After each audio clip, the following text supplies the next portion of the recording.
ஒரு அற்புதமான ஒரு டெஸ்ட் மேட்ச் முடிவுக்கு வந்திருக்கு. இந்த ஒரு டெஸ்ட் மேட்ச் ஆரம்பிக்கிறதுக்கு முன்னாடி ஏகப்பட்ட கான்ட்ரவர்சி, பிச்சு இப்படி இருக்கு, அப்படி இருக்கு, கிராக்கா இருக்கு, இப்படி இருக்குன்னு சொல்லிட்டு இருந்தாங்க.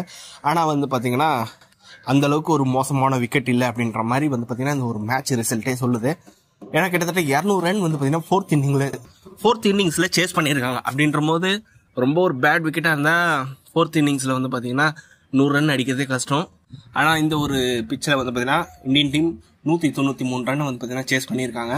உண்மையிலே ஒரு அமேசிங் டெஸ்ட் மேட்ச். இந்த ஒரு டெஸ்ட் மேட்ச் பார்த்தீங்கன்னா இந்தியன் டீம் ஜெயிச்சிருக்காங்க. ஆனால் ஒரு பிளேயரை மட்டும் நம்பி பார்த்தீங்கன்னா ஒரு பிளேயர் மட்டும் சார்ந்து இந்தியன் டீம் இந்த மேட்சை ஜெயிக்கல. ஒரு டீமாக பார்த்தீங்கன்னா இந்த ஒரு மேட்சை ஜெயிச்சிருக்காங்க. ஃபர்ஸ்ட் பார்த்தீங்கன்னா டே 1ல் ஆகாஷ்தீப் சூப்பராக பெர்ஃபார்ம் பண்ணார். ஒரு 3 விக்கெட் எடுத்தார்.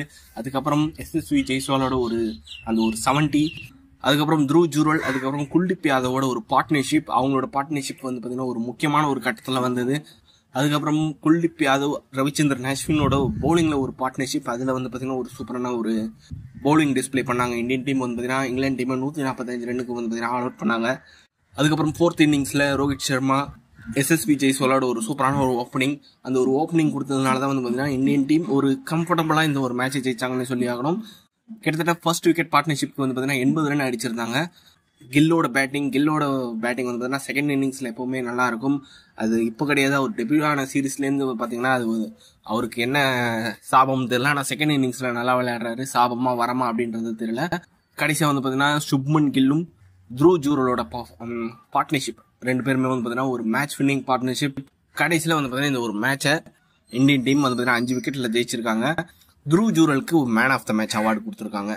உண்மையாக சொல்ல போனோம்னா த்ரூ ஜூரல் பார்த்தீங்கன்னா மேன் ஆஃப் த மேட்ச்க்கு ஒர்த்தா கேட்டிங்கன்னா கன்ஃபார்ம் ஒர்த்து. ஏன்னா அவர் செகண்ட் இன்னிங்ஸில் மட்டும் அந்த ஒரு 90 ரன்ஸ் பார்த்தீங்கன்னா அடிக்கலைன்னா இந்தியன் டீம் பார்த்தீங்கன்னா தோக்கிறதுக்கான அதிகப்படியான வாய்ப்பு இருந்திருக்கும். ஆனால் பார்த்தீங்கன்னா த்ரூ ஜூரல் அந்த ஒரு பேட்டிங் உண்மையிலேயே பார்த்தீங்கன்னா எல்லாருமே இம்ப்ரெஸ் பண்ணியிருக்கு. அது மட்டும் இல்லாமல் பார்த்தீங்கன்னா ஒரு இன்னிங்ஸில் மட்டும் அவரோட பேட்டிங்கை நல்லா ஆடிட்டு அதுக்கப்புறம் பார்த்தீங்கன்னா ஒரு சில பிளேயர்ஸ்லாம் அப்படியே விட்டுருவாங்க. ஆனால் த்ரூ ஜூரல் செகண்ட் இன்னிங்ஸ்லேயும் அவர் வரும்போது கிட்டத்தட்ட ஒரு 70 ரன் இருக்கும்னு நினைக்கிறேன்.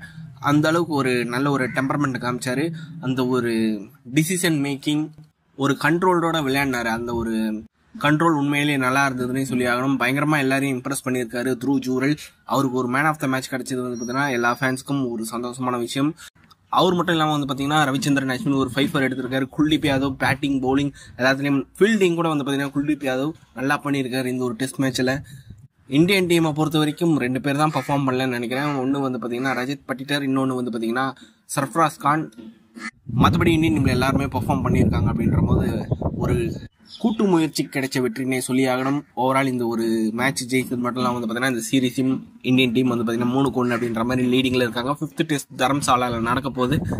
அந்த டெஸ்ட்டும் நம்மளுக்கு ஒரு முக்கியமான ஒரு டெஸ்ட் மேட்ச் தான். ஏன்னா WTC சைக்கிள் இருக்குது. இருந்தாலும் பார்த்தீங்கன்னா கொஞ்சம் ஒரு ப்ரெஷர் இல்லாமல் நம்ம பார்க்கலாம் மேட்ச்சு. ஓவரால் ஒரு குட் டெஸ்ட் மேட்ச். இங்கிலாந்து டீமே நம்ம சும்மா சொல்லக்கூடாது. ஏன்னா ரீசெண்ட் டைமில் பார்த்தீங்கன்னா இந்தியன் டீம் ஒரு 12 வருஷம் இந்தியாவில் சீரீஸ் தோக்கல. ஆனால் இங்கிலாந்து அளவுக்கு பார்த்தீங்கன்னா எந்த ஒரு டீமுமே இந்தியாவுக்கு ஃபைட் கொடுக்கல. அப்படின்ற போது அவங்கள நம்ம சத்தியமாக பாராட்டி ஆகணும். பேஸ்பால் அவங்களுக்கு ஒர்க் அவுட் ஆகுதோ இல்லையோ, ஆனால் அந்த கடைசி வரையும் அவங்களோட அந்த போராடுற விதம் பார்த்தீங்கன்னா உண்மையிலேயே பார்த்தீங்கன்னா நல்லா இருக்குது.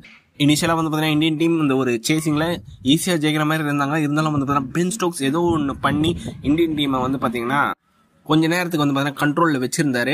ஏதோ ஒன்று பண்ணுறாரு. அவருக்கு பார்த்தீங்கன்னா அது சக்ஸஸ் கிடைக்குதோ இல்லையோ, ஆனால் பார்த்தீங்கன்னா அவர் ட்ரை பண்ணுறாரு. அப்படின்ற போது பென் ஸ்டோக்ஸ்க்கும் அவங்க டீமோட ஸ்பின்னர்ஸ் முக்கியமாக அவங்களுக்கு எக்ஸ்பீரியன்ஸே கிடையாது. டாம் ஆட்லி, அதுக்கப்புறம் ஷோயப் பஷீர் 2 பேருமே பார்த்தீங்கன்னா ஒரு யங்ஸ்டர்ஸ். 2 பேருமே பார்த்தீங்கன்னா அந்தளவுக்கு பெரிய ஃபர்ஸ்ட் கிளாஸ் கெரியர் கூட கிடையாது. அப்படின்ற போது 2 பேருமே பார்த்தீங்கன்னா சூப்பராக பவுலிங் போட்டாங்க. இந்தியன் பேட்ஸ்மேன்லாம் எவ்வளோ ஸ்பின்னர்ஸை பார்த்துருப்பாங்க. ஆனால் இவங்க இந்தியன் பேட்ஸ்மேனுக்கு பார்த்தீங்கன்னா ஒரு த்ரெட்டனிங்காக இருந்தாங்கன்னா உண்மையிலேயே அவங்கள நம்ம பாராட்டியே ஆகணும். ஓகே, இந்த ஒரு டெஸ்ட் மேட்ச் உங்களுக்கு எந்த அளவுக்கு இன்ட்ரெஸ்டிங்காக இருந்தது? த்ரூ ஜூரலுக்கு மேன் ஆஃப் த மேட்ச் கொடுத்ததை பற்றி என்ன நினைக்கிறீங்க? இங்கிலாந்து டீமோட பேஸ்பால் அப்ரோச் கண்டினியூ பண்ணுமா வேணாமா அப்படின்றதெல்லாம் நீங்கள் கமெண்ட் பாக்ஸில் டைப் பண்ணுங்க. இந்த வீடியோ பிடிச்சிருந்தா லைக் பண்ணுங்க, ஷேர் பண்ணுங்க. நம்ம சேனலை மறக்காம சப்ஸ்கிரைப் பண்ணி வச்சு